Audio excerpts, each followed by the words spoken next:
எல்லாருக்கும் வணக்கங்க. இப்போ வந்து இந்தியா வந்து என்ன பண்ணியிருக்காங்கன்னா, ஒரு இன்சிடென்ட் வந்து யுஎஸ்ல நடந்திருக்கு. அதை பற்றி என்ன ஏதுன்னு பார்க்கலாம். வாங்க வீடியோக்குள்ளே போகலாம். அதை வந்து இந்தியன் மேன் வந்து ஒருத்தரை வந்து ஹேண்ட்கஃப் பண்ணி அவங்கள வந்து ட்ரீட் பண்ணியிருக்காங்க கிரிமினல் மாதிரி. அதை வந்து எங்கன்னா ஏர்போர்ட்டில் நெவார்க் ஏர்போர்ட் அப்படிங்கிற இடத்துல அஃபிஷியல் சோர்ஸ் வந்து வெனஸ்டே அன்னைக்கு அதை சொல்லியிருக்காங்க.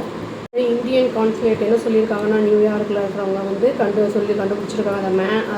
அந்த ஆள் வந்து என்ன பண்ணியிருக்கான்னா, ஹரியானாலேருந்து ட்ராவல் பண்ணி யூஎஸ்க்கு போயிருக்கான் இல்லீகலாக வித்தவுட் வேலிட் விசா. அதனால தான் வந்து அவனை வந்து திரும்பி அனுப்பியிருக்காங்க. அதாவது கோர்ட் ஆர்டர் பிரகாரம் அப்படின்னு வந்து சொல்லியிருக்காங்க.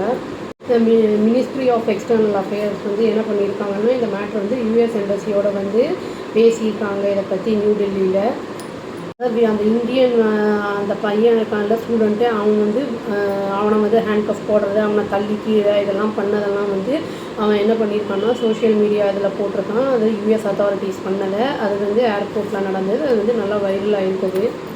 இந்தியன் எம்பசி வாஷிங்டனில், அப்புறம் வந்து இந்தியன் கான்சுலேட் நியூயார்க் ரெண்டுமே வந்து யூஎஸ் அத்தாரிட்டிஸோடு வந்து எப்போவுமே வந்து டச்சிலேயே இருக்காங்க. அந்த டீட்டெயில்ஸ் பற்றி என்ன ஏதுன்னு கண்டுபிடிக்கிறதுக்கு கேட்குறதுக்கும் வந்து அவங்க டச்சில் தான் இருக்காங்க.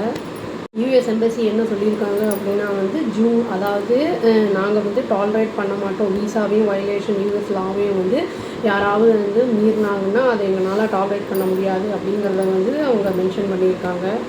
அவன் வந்து ரொம்ப அந்த ஹேண்ட்கப்லாம் போட்டப்போ ரொம்ப அழுதுருக்கான். அதாவது வந்து நான் இங்கே வந்து படிக்கிறதுக்கு தான் வந்திருக்கேன், ட்ரீம்ஸை வந்து ட்ரூ ஆகிறதுக்கெல்லாம் நாங்கள் வந்திருக்கேன், யாரையும் ஹார்ம் பண்ண வரல அப்படிங்கிற மாதிரிலாம் வந்து அவன் பேசியிருக்கான். பட் ஆனால் வந்து இல்லீகலாக இருக்கும்போது இது யாராக இருந்தாலும் வந்து டிப்போர்ட் பண்ணுவாங்க. நம்ம ஊர்லேருந்தே பங்களாதேஷில் இல்லீகலாக இருக்கிறவங்களெல்லாம் வந்து டிப்போர்ட் பண்ணி அனுப்பி விட்டாங்க அவங்க கண்ட்ரிக்கு.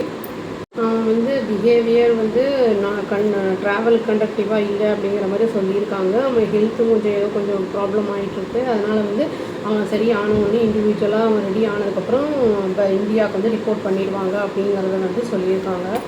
அது எங்களோட கான்சுலேட் நியூயார்க்கில் இருக்கிறவங்க வந்து யூஎஸ் அத்தாரிட்டிஸோடு வந்து டச்சிலேயே தான் இருக்காங்க, எங்கேஜாக தான் இருக்காங்க இந்த ப்ராப்ளம் சால்வ் பண்ணுறதுக்கு அப்படிங்கிறதையும் வந்து அவங்க சொல்லியிருக்காங்க. அதாவது இவங்களுக்கு சோர்ஸஸ் என்ன சொல்கிறாங்க அப்படின்னா வந்து சொல்லியிருந்தாங்கன்னா, எதனால் வந்து இது வரைக்கும் எங்களுக்கு டீட்டெயில்ஸ் சரியாக கிடைக்கல, இந்த இன்சிடெண்ட் வந்து எந்த மாதிரி ஒரு சூழ்நிலையில் நடந்தது, அப்புறம் வந்து எதனால் வந்து அவன் வந்து இது சரியான இன்ஃபர்மேஷன் கிளியராக இல்லை, இனிமேல் தான் தெரிய வரும் அப்படிங்கிறதையும் அவங்க சொல்லியிருக்காங்க.